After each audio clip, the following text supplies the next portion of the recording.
Both my wife and I were really upset by this and still are. We both have appeared and spoken at his conventions before.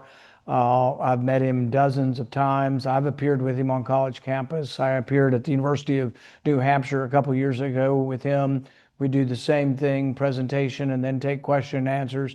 He was always very open to the question and answer, and he was, for a lot of his career, just about college age. So he was at a very relatable age for these young people. And he loved to debate, always in a civil manner, but he loved sort of the back and forth. And I think something can be learned from that back and forth. What are people's arguments for something? What are the arguments against it? And I learn things every day by listening to the other side of an issue. But we're sad. We're sad for his family. I've been around violence. Unfortunately, I've been assaulted. I've had 6 ribs broken. I've had part of my lung removed. I've been shot at the baseball field when Steve Scalise was almost killed.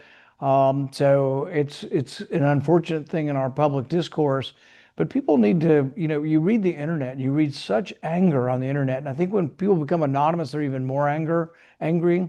But it's funny because, like, I've opposed President Trump on occasion, but my relations with him are very civil. I've played golf with him, for goodness sakes. And that you read people online who think that somehow I deserve violence because I've opposed the president on occasion.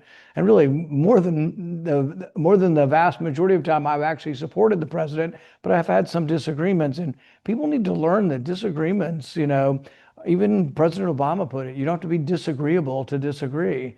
And I think we can and need to learn to have more conversation. Now, some people, that this also might not be related. This might be just some absurdly angry or crazy person that really, what kind of discourse we have on television has nothing to do with this.